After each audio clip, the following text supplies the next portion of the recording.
Hey everyone, and welcome back to Country Music Made Me. Thank you so much for joining us once again. On today's episode, we are excited to welcome drummer Dusty Saxton. Now, Dusty is the full-time drummer for Granger Smith and has been for about the last 10 years. But his journey in music has been a long and winding road, and it actually began really before he was born. We had a great time talking to him about those stories and also about his journey that has taken him from the small clubs in Austin to the biggest stages around the world.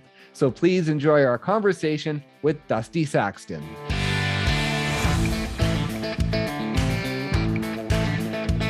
You are one of the reasons I love doing this podcast, because I wanted to have you on because I love your work as a drummer. And I watch your videos and I'm just mesmerized by them. So that's why I wanted to have you on. But then I started looking into your background and realized you have this whole other life that you had before getting a full-time gig as a drummer. And on Country Music Made Me, I love to take that journey. I love to learn how a person has gotten to where they are. So this musical journey that you've been on, it started before you were even born, I believe.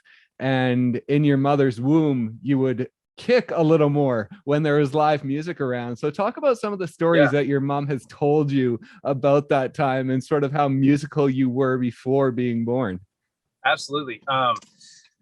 So my mom was a big music fan. My dad was a musician, and this one time she was at a show while very pregnant with me, and the drummer for the band walked by and dropped a cymbal on the ground, like a cymbal stand fell over or something, and that loud crash happened right next to her. And she said that when that happened, I kicked so hard in her stomach that people across the room saw it.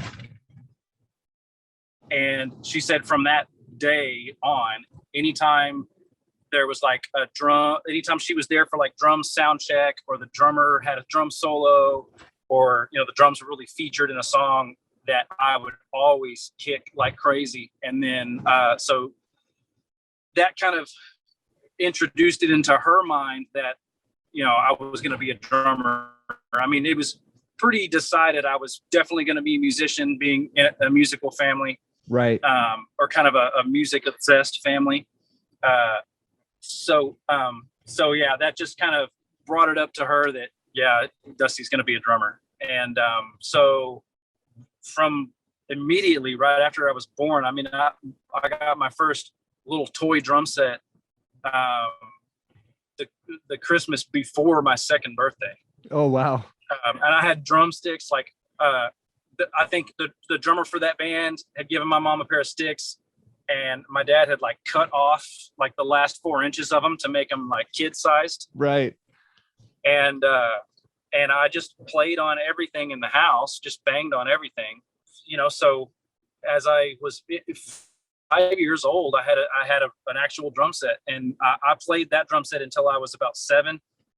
By the time I was 7, it was so beat to hell that it wouldn't even stand up straight. Like it was just broken all around. Oh, wow. So we got rid of it. And from like age 8 and on, I actually had no drums in my life. When we got rid of that drum set, I kind of took a break from music for a while. I played sports. I played soccer. I played baseball. But then when junior high started up, like fifth grade, I got really back into music again. Didn't have drums in the house, but we had guitars and we had piano. So I kind of taught myself other instruments. Right. Yeah. Talk about that, because I read that you basically taught yourself guitar and piano, like on your own, like even behind the backs of your mom and dad. They didn't even know you were doing this, and you just taught yourself, right? Right. Yeah. This was probably like 4th grade. And I would ride the bus home from school, and I would be alone at the house for about an hour or an hour and a half between me getting off the bus and my mom getting home from work. So over that hour and a half, I would I would sit down at the piano that was just in the living room and just kind of mess around with it, and eventually learned like Beatles songs on piano and Right. like Elton John songs, you know, like classic stuff that my mom would just listen to. And eventually my dad's guitar amp and guitar would be in the corner, and I learned how to just plug it in and turn it on, and started kind of learning guitar, you know, with horrible technique, as probably like a 10-year-old. But yeah, slowly picked it up. And I mean, looking back on it, I don't think I would have been interested in those other instruments if I hadn't have already like had some success on drums. Like, Right. As a kid, like playing guitar is painful. Like you have to build up those calluses. Right. Yeah. And playing piano, I mean, I sat down at the piano every day because I wanted to and figured it out on my own, which was interesting to me. Other kids that I knew were taking piano lessons and hated it. Yeah. So I think it was probably because I had already, I mean, drums is not an easier instrument, but it is an easy instrument for a kid to think he's good at. Right. Yes. You know, like me hitting the drum as a 6-year-old sounds the same as a professional drummer hitting the drum. You know, whereas a 10-year-old playing guitar might hear it and think they suck and like have horrible confidence. Right. Being a drummer at such an early age did a lot for my musical confidence. So when I would sit down to learn the piano, even if what I heard sounded bad, I would just tell myself, oh, you can do drums, you can do this. Just figure it, you know, it's like, it's the next challenge, was learning other instruments. And I don't know if I would have, I think maybe I would have been too discouraged, you know, if I hadn't have already like had drums as that's the thing. Right. Yeah. And now once everyone sort of learned, like your parents learned that you had taught yourself these instruments, I believe your grandpa just after that at around 12 years old bought you a MSA double neck pedal steel. I still have it. Yeah, I was going to ask you about that and what that relationship has meant to you and how he inspired your journey, and also just that instrument, what that means to you now, still having it. Absolutely. Man, my grandpa was definitely probably the biggest influence on me. He was, he told me things like one of his old sayings, of course, like many grandpas or their grandkids, is that if you love what you do, you'll never work a day in your life. That's a common grandpa saying. Yep. But my grandpa also said something to me that sticks with me all the time, and I tell other people all the time, is a constant knock will put a hole in a rock. And that basically meant that just never give up at anything. If you really want it to happen, never give up on it. And so after, like, I struggled with like being in high school when all your friends are wanting to go to college, or the big pressure is to go to college. Right. And I didn't know what I wanted to do. Like, if you really asked me what I wanted to do, I wanted to be a professional drummer, but I had no idea how to make that happen. And it seemed like, from coming from just random small town in Texas, it seemed like something that was just something that happened in California. Like, right. At this specific time, Taylor Hawkins was a big influence on me, but Taylor was in California and he had, you know, that long blonde surfer hair. He couldn't have been more opposite of me. Right. And I remember just seeing other bands and thinking to myself, I'm going to have to like move. I'm going to have to leave. Like I'm going to have to abandon this small town if I, like bands don't pop up in this town. Like I don't even know any other kids that would want to be in a band. Right. Like even if I wanted to start one, it's like I'm going to have to get out. And after high school, I had just a job, just a day job.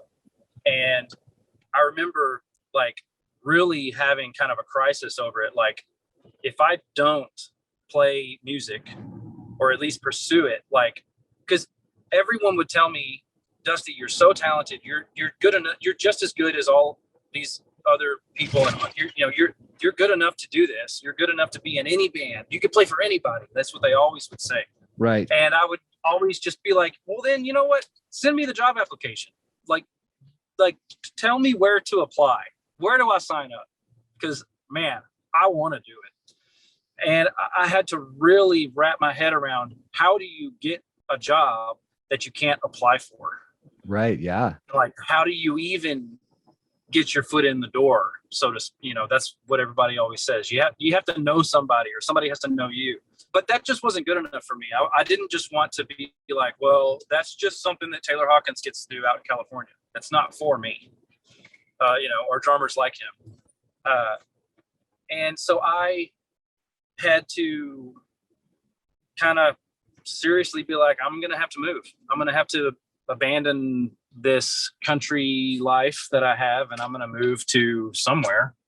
And I had to decide, like, Nashville, that's far away, or California, that's really far away. It was like so scary. But Austin was not that far. It was only a couple hours away, and I had family in Austin. My mom was from there.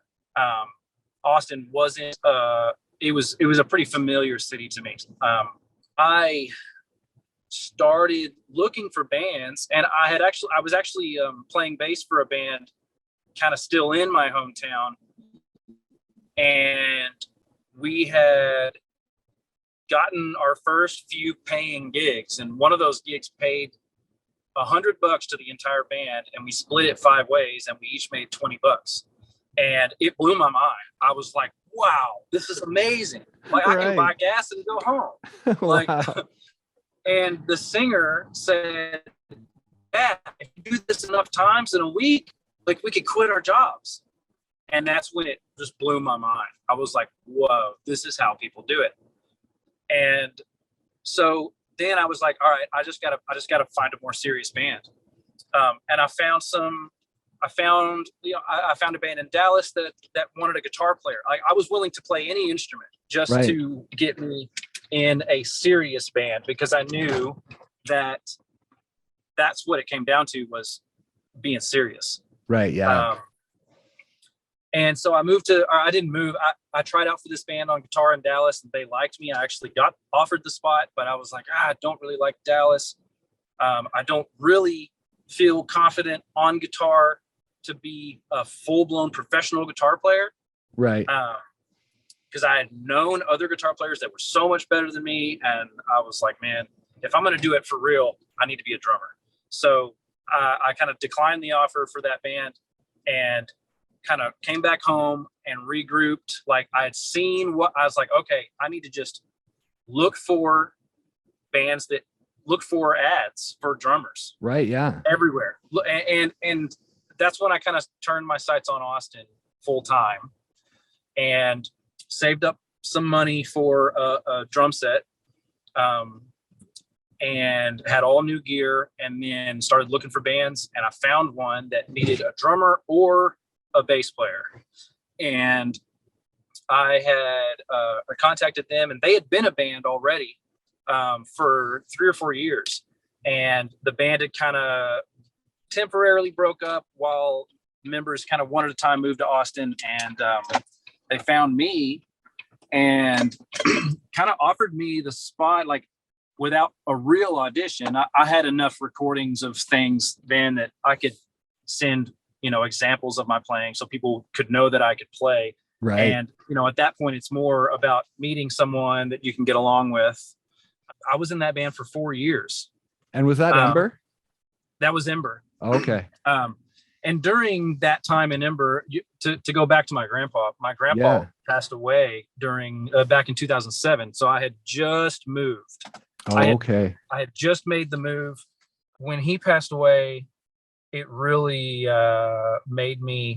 it kind of solidified my motivation to continue. Like when I first, that year that I moved in July and he passed away in October.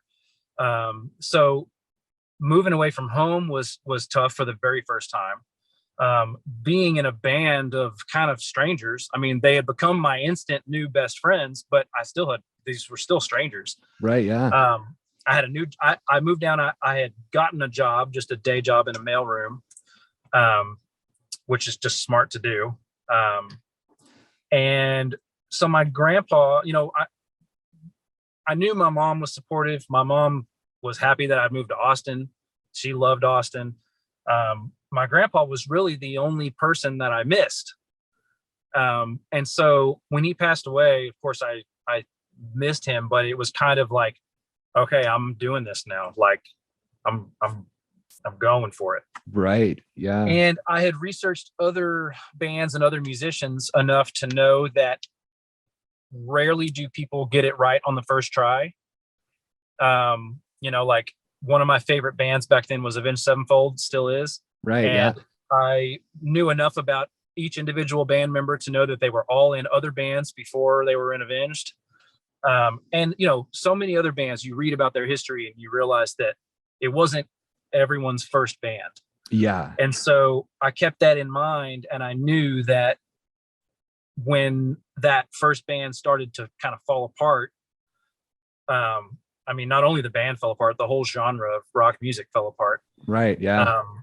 I knew in my head, like, this isn't gonna be my last band.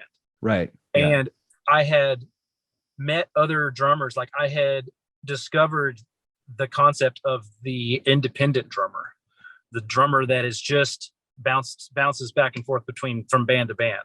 And honestly, that was the ultimate dream, because I really loved all types of music. Right. And the idea that I could be a drummer that would play a rock gig one day and a country gig the next day and a pop gig one day and maybe a jazz gig one day, like, and an acoustic shows in between, like, that was awesome. That was the dream, was to not have to play the same thing all the time. Right. Or to not have to play the same genre all the time, at least. When that band, I hadn't ever considered playing country. And then when the option came up to play for a country band in Texas, I was a little, it was a little, I don't want to say discouraging. It was like, I don't want to play. I'm only 23. I don't want to play country. I want to keep playing rock, or maybe I'll find a cool metal band, Yeah. But man, playing country music was such a challenge. Because in a rock band, everything is loud. Every song is loud. And every band member is just going 110% every song. Right. Yeah. But in a country band, I had to learn how to match the intensity of the other band members.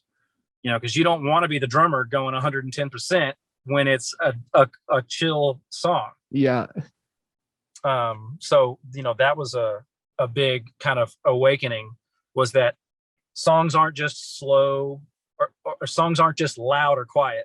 There's a million different degrees between quiet before you get to loud. Right. Yeah. And did you know, like, with Granger now, like, you're basically mixing the rock and the country, and you're going, like, on some songs, you're going hard, like, you're going metal on these songs. Oh, yeah. And so did you know that going into country music, that you were able to still keep that rock edge, or did you feel that you might lose that if you got into the country end of things? I was definitely afraid of losing it in the very beginning. And this was back in like 2010, like 10, 12 years ago. when country was just starting to get kind of the real rock edge. I mean, rock has been sneaking its way into country since the 90s. Yeah. But you know, it really started to get a heavier mainstream rock feel. And I didn't know that it was going to be that way in the very beginning. Like in the beginning, I was really hip to this idea of being the independent drummer who was a chameleon and would change things up for different genres. So when I first showed up for my first country gig, I just brought a 4-piece kit with 2 cymbals and the hi-hat. I brought some shakers. I brought some brushes. I brought everything I needed to play a quiet gig, no double bass pedal. And I charted the songs out. I nailed the songs in the audition. I didn't do anything fancy. And it would stay that way for a long time until we started playing, until our first like crazy festival. And then I started to miss the double bass pedal on some big ending notes, you know, like just the big trash can ending at the end. I was like, you know what? We're an intent. The energy's high enough that I could use double bass at the end of the song. Right. And then with Granger, I mean, I joined Granger as soon as the Earl Dibbles thing had just started. Right. So, and Granger's songs were already, there was a song, Granger had an old song that he was playing that was basically like a Paramore song for as a drummer. And it was fast. And I was like, man, this is like the fastest song I've played in the last 5 years. Like, and if I was playing like at full volume, it was very tiring. And actually the drummer that I replaced in Granger, I had filled in for him before in another band, and he's a left-handed drummer, Caleb Kelly. He's a left-handed, but he plays a right-handed kit. Oh, okay. So he plays open-handed, but it was very it's very challenging. I had to like actually learn the parts the way I had to play them like that in order to play the part. Oh, okay. So in the very beginning, I mean, from the beginning, Granger was already, the music was already challenging. And it was challenging, I guess, to play it in my style. Like I like to play hard and loud. My first gig with Granger, the very first note of the first song, I made everyone in the band and everyone in the front row jumped on the very first note. Really? I was coming fresh out of a rock tour. I'd played every song loud, and my very first note I hit and I saw everybody jump, and I was like, oh man, I gotta lay back. I'm in a country band again. Well, that's what I was going to ask you. Like you mentioned, there was, I think, 2 drummers before you with Granger when you joined him. Now, how long did it take for you to become comfortable in making the music your own? Like, was there a time where you were scared to do anything different and you sort of had to grow with that and learn how to be confident in making the music your own? With Granger, it didn't take very long. I would say my first country gig, it was probably 8 to 9 months, which was much longer. Right. When I joined Granger, I knew all those guys. I was friends with them. I was buddies with them, and they knew my reputation as a drummer. I mean, Granger's actually said that he hired me kind of for that reason. Oh, okay. Which was cool because another thing that I had always heard as a drummer was that the best thing you can do, or the best thing that can happen, is to have someone hire you for you, and to not hire you just to play what's the parts on the album. Right. Yeah. I mean, I have produced music, I've produced bands, and I understand the value of a drummer that can play the parts on the album. And there are some songs, that's another reason why I started posting more full show videos instead of just the crazy songs, because there are some songs where I do lay back and I don't do anything. There's some songs where I tell myself, okay, don't hit any toms on this song. Just kick and snare and cymbals. Right. I mean, I do put rules on myself in certain moments. And then in other moments, I just throw the whole rule book out the window, and what I play each night is based on what's going on around me. Is it a crazy show? Then we're all going crazy. Is it a big show but the crowd's not that into it? Because then we're gonna lay back a little bit. I mean, I'm like the barometer of the climate around me. Right. Yeah. You know, we play some shows where it's like a sit down dinner vibe, and you know, I turn into a sit down dinner vibe drummer. Right.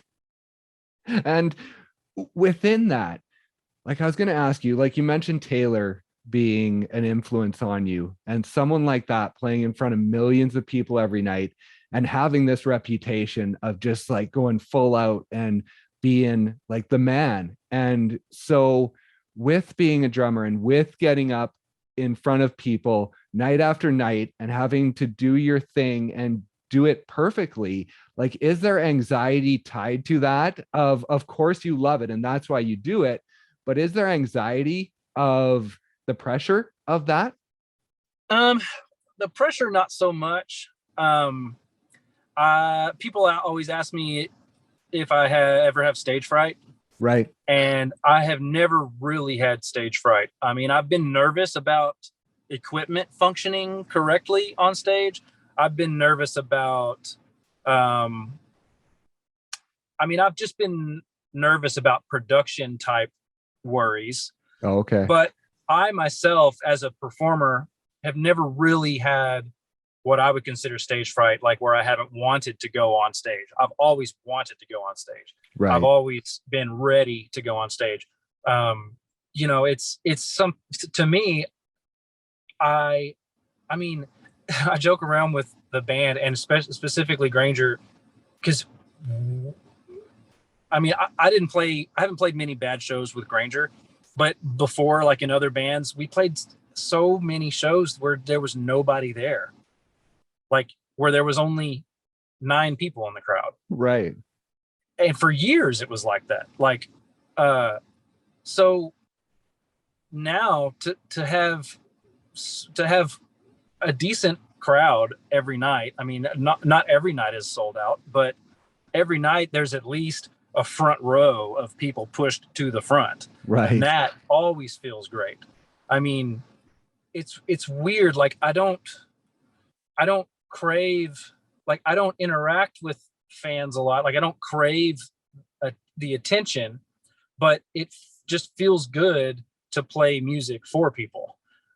It feels good it feels good to see the crowd be happy, you know? So right. I guess every night I'm more excited to go out and be with them, go out and be a part of it than to, it's not scary. Right. Yeah. And within this career, I mean, you've had times where you've had to live in your car. You've had to crash on friends' couches because you didn't have a house. You've had to make all these sacrifices. And especially in 2020, when everything shut down, you didn't even know if you would have a paycheck anymore following that. And you had to get another job and you were selling life insurance. And it felt like that was going pretty well. And I imagine that after 2020, 2021, you could have just kept doing that. You could have kept selling insurance and having a normal paycheck and going along. So within this journey of all the ups and downs, what is it that keeps you going and chasing this? I mean, it's the only thing I've ever wanted to do. I mean, everything else has always been secondary. I had a friend back when like in the dark ages, back when I was sleeping in my car in between gigs. I mean, I only did that was because I knew that if I stuck it out long enough, that a good gig would show up. I needed to be available for it when it happened. Right. And I knew it might take 4 or 5 years, I was prepared for it to take 10 years. I had a musician friend that we were just talking one day, and I was listening to we had the radio going, and I said, listen to the radio. Every single band on the radio needs a drummer. Like there are on every station, every single band playing all day on every radio station across the whole country needs a drummer or has needed one. And that to me was just like so much opportunity out there. And my friend heard me say that and was like, you have such a backwards perception. Most musicians are listening to the radio thinking, oh, this music sucks. And it's no real talent ever gets noticed. And, like most musicians listen to the radio and have such a negative opinion of it, but you listen to it and have nothing but hope and opportunity. Right. It felt so good to be a kid with my drums in the car, in the trunk of the car, with just 3 more days till my next gig. And I just said, well, I just got to do nothing for 3 days. Like I've got a gig lined up and here I am, with $50. I just got to make this $50 last for 3 days. And then I got another gig. Right. So when 2020 hit, I mean, the awesome thing is that the Granger gig is awesome. Like the shows are great. The crowds are great. I sleep on a bus. I don't have to sleep in a van or in my car, and I'm married now. And I mean, I got married in the pandemic, Yeah. but life is so good. Like I've achieved everything I ever want. Like when I was in that first rock band, our big goals were to be on a bus, and to get a record deal and to play like a late night TV show. That was like the biggest thing, was like, if you played late night TV, that was the coolest thing you could possibly do. Right. And I'd done it 3 times with Granger. And I mean, so many things that were such a lofty, outlandish dream, even when I graduated high school, are now things that I've done multiple times. I mean, even my wife, like we went to high school together. She was my high school crush, and now I'm married to her. Like I just never left the path. Like it's just always what I wanted to do. I had my mind made up, and nothing was worth quitting. Like the fear of giving up was the worst fear ever. The Right. fear of how I would feel if I quit. Like, because I knew that like I was just one phone call away from the next gig, like being available. Right. Yeah. And when I look back on it now, after all those years, and from gig to gig to gig, one gig always led to the next, always led to another. Like one bass player for one gig would be in another band that needed a drummer a month later and would call me. Like no gig I ever did was worthless. Even the ones that paid no money. Like I always either got a recommendation or made a good impression on someone that needed me, later. I mean, all of those random gigs I took was how I was friends with everyone in Granger's band before even being their drummer. You talk about playing late night TV, and you had a drum kit that you took basically from 2009 when you were just starting out, and you had it all the way to 2017 when you started to play the late night shows and the Today Show and all these big gigs. Now, as a musician, what does it mean to have one instrument carry along with you throughout all those times? And it's pretty awesome. And actually that's the drum set that I'm still playing today. Oh, really? I retired it for, I was going to retire it for good because honestly it had done enough. It deserved to just, rest. And I replaced it with a brand new, shiny, top of the line, nice, awesome new, made in USA drum kit. And those drums sounded awesome and they felt awesome and it was great. And then we had an 18-wheeler wreck. The driver survived, but some of the drums survived, some of them didn't. And so that drum kit kind of left my life. Right. And I was like, well, I'm just going to break out the old Silver Sparkle kit again and load it back up in the trailer. And I did it, and it feels good. It was a reminder to, one, stop spending money as a drummer, Right. stop buying new stuff. Your old stuff still works, just use it. I probably spent a year's or probably 2 years worth of savings on that drum set, and it was just gone in one day. Like one day it was just gone. Right. Yeah. And that was a tough, that drum set was really kind of a not a badge of honor, but it was like I wanted it for so long. But it just was a reminder to me to spend, financially as a musician, save your money and spend it on things that are more sustaining for you personally. And to, if it ain't broke, don't fix it.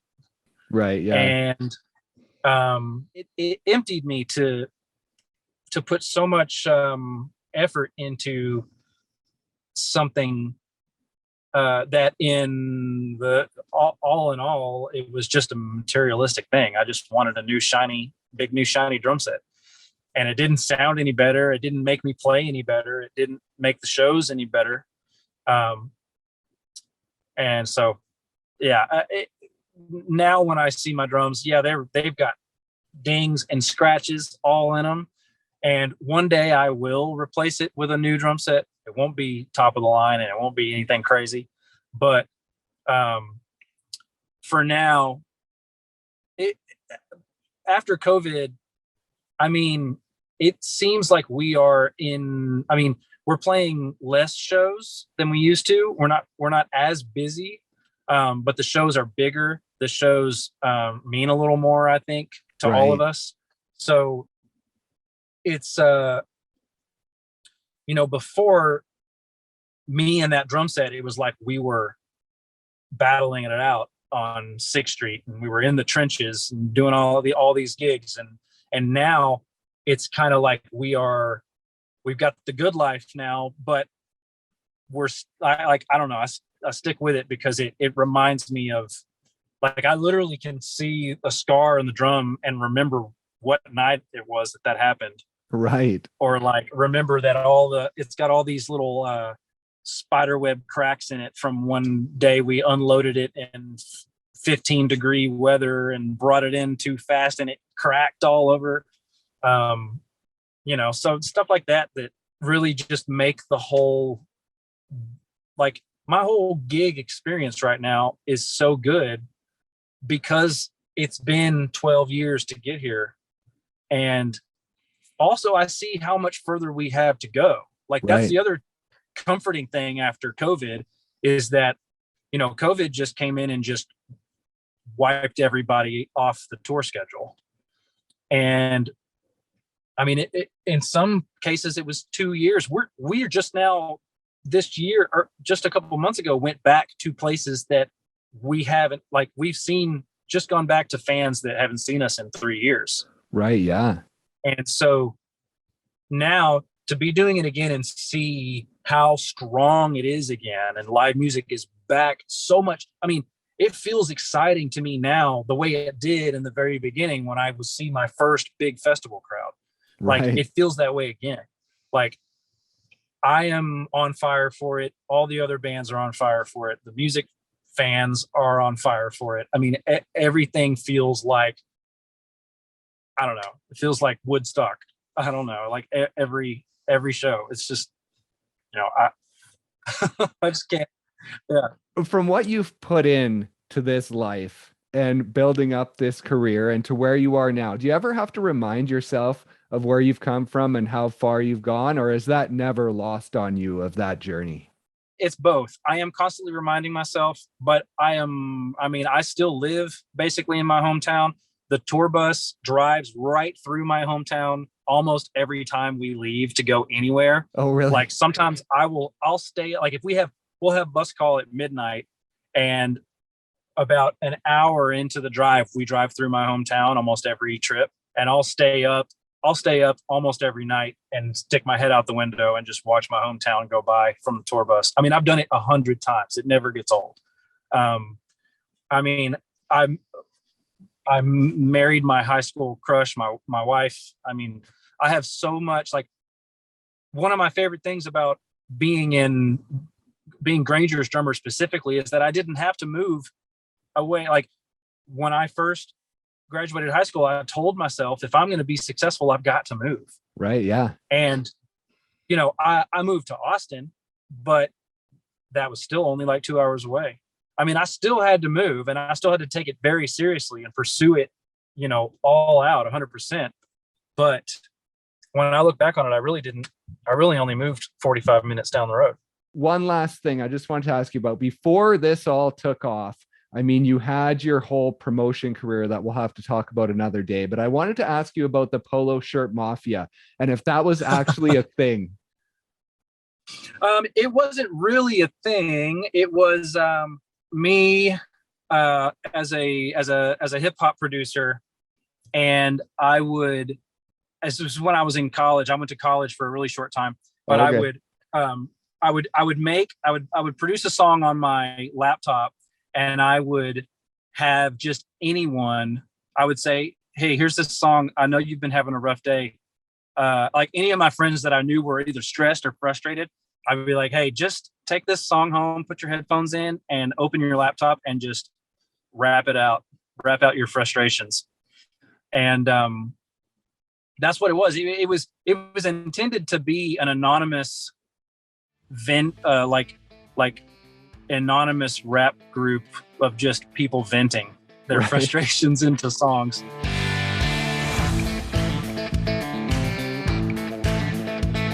Thank you once again so much for listening, and thank you to Dusty for stopping by and sharing his story. Be sure to keep an eye on the podcast for part 2, hopefully coming at you in the near future. Please also be sure to check out our website, countrymusicmademe.com. There you can listen to all of our episodes and also sign up for our newsletter to receive exclusive content and also stay up to date on all of our upcoming guests. Just head over to countrymusicmademe.com and hit that subscribe button. You can also find us on any streaming platform, so if streaming is your thing, just head over to your favorite, search Country Music Made Me, and give us a follow and maybe even leave us a review if you enjoyed today's episode. Thank you once again so much for listening, and we'll see you next time on Country Music Made Me.